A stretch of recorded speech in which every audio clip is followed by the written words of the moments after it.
दोस्तों नमस्कार। Colonel Ajay, CEO Ajay स्टो money group first global astro finance digital channel से आपसे मुखातिब होता हूं। आज 10 दिसंबर सन 2025 बुधवार। दोस्तों आज के एपिसोड में हम चर्चा करेंगे फूड कॉरपोरेशन ऑफ इंडिया के टेंडर रुकने से गेहूं का बाजार में कुछ आशा जगी, साथ साथ मक्का के ऊपर पूरा विस्तृत विवरण हम आप तक प्रस्तुत करेंगे। दोस्तों मुझे बताते हुए बड़ा हर्ष गर्व हो रहा है कि आपका चैनल आज पूरे ग्लोब के अंदर अपनी पहचान स्थापित कर चुका है। एशिया नंबर 1 कमोडिटी चैनल जो 42 कमोडिटीज़ पर आपको अपडेट देने का प्रयास करता है। आपको याद होगा मक्का पे हमने लगभग 2 महीने पहले आपको अपडेट दिया था कि इस बार मक्का के दाम कमज़ोर हो सकते हैं। गेहूं के ऊपर भी जो हमारे अपडेट रहे आप लोगों ने काफ़ी सराहे और जिन्होंने हमारी विशेष अग्रिम रिसर्च रिपोर्ट सहयोग राशि अदा करने पर उपलब्ध लगी वो आज बहुत खुशी में है।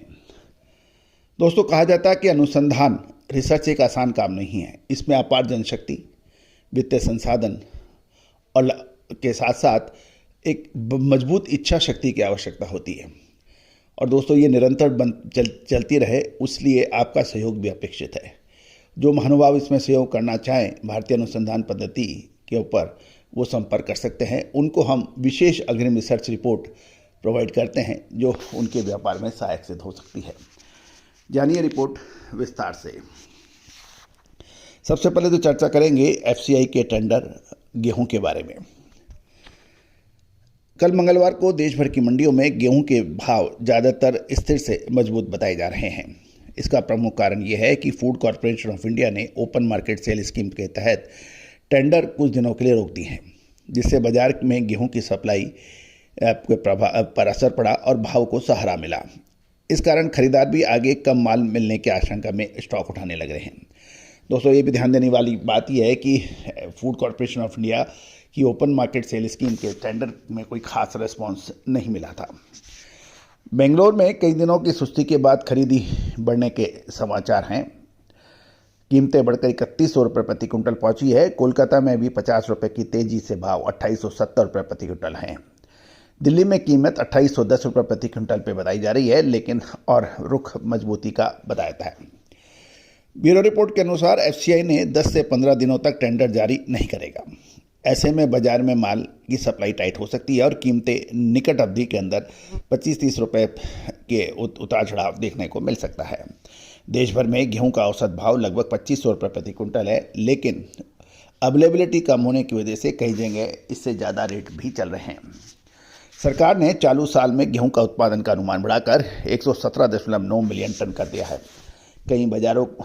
कहीं यह भी ध्यान देने वाली बात यह है कि ओपन मार्केट सेल स्कीम के तहत कम बिक्री और निजी स्टॉक पर्याप्त रहने के कारण उत्पादन का अनुमान आगे और बढ़ाया जा सकता है, ऐसा कहना है कुछ व्यापारियों का। जनवरी 2026 में सरकार पीडीएस यानी पब्लिक डिस्ट्रीब्यूशन सिस्टम सार्वजनिक वितरण प्रणाली में गेहूं की मात्रा बढ़ा सकती है। नए नियम के अनुसार हर महीने 2.8 लाख टन ज़्यादा गेहूं दिया जाएगा।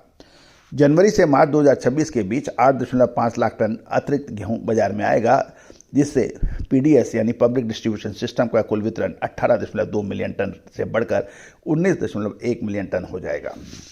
1 दिसंबर तक सरकार के पास 29.2 मिलियन टन गेहूं का स्टॉक है, जो पिछले साल की तुलना में 8.6 मिलियन टन अधिक है। उम्मीद यह है कि साल के अंत में सरकार के पास 20 मिलियन टन से ज़्यादा का स्टॉक गेहूं का रह सकता है, जिसमें अगले सीजन में कीमतें नियंत्रित रखने में मदद मिलेगी। कुल मिलाकर आने वाले दिनों में गेहूं के भाव स्थिर की मजबूत की बात कुछ व्यापारी कर रहे हैं।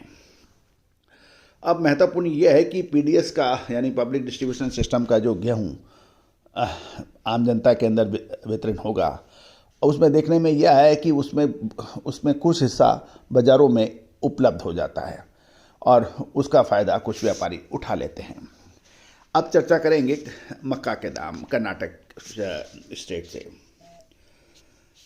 दोस्तों चैनल को सब्सक्राइब करना यदि आपको पसंद आए तो। दोस्तों कहा जाता है कि जिस प्रकार एक आप मूवी या पिक्चर देखते हैं 2 या ढाई घंटे की, उसको बनाने में लगभग 1 साल से अधिक समय लगता है।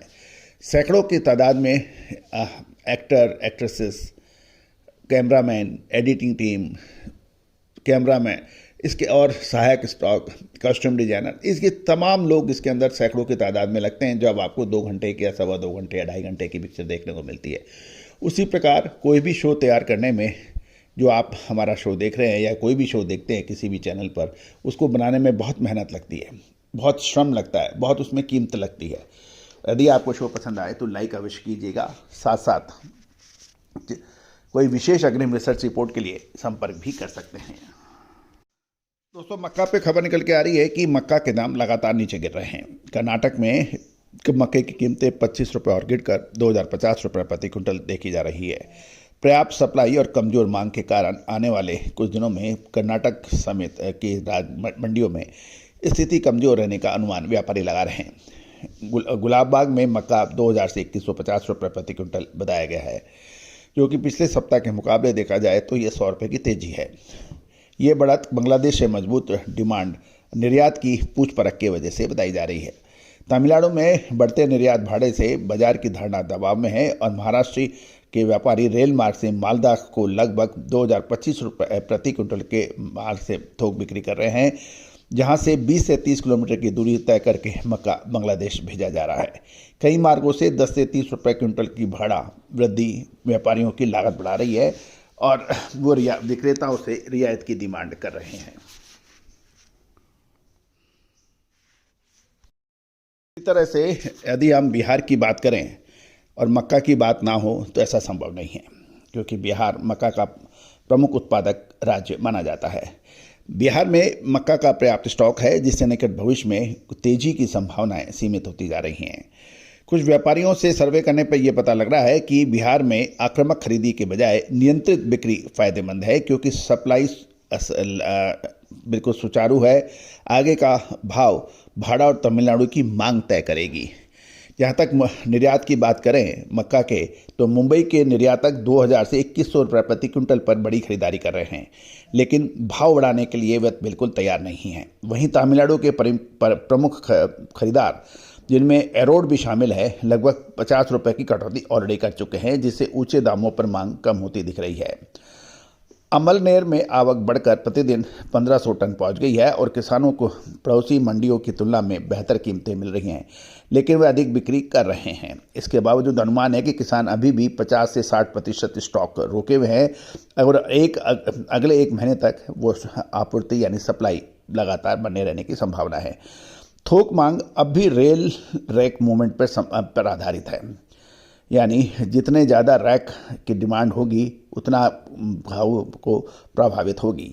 अमलनेर से कांदला निर्यात के लिए एरोड, तिरुपति, पांडिचेरी जैसे फीड और औद्योगिक हब के लिए लगभग 10 रैक के इंडेंट अभी बुक करने के समाचार हैं।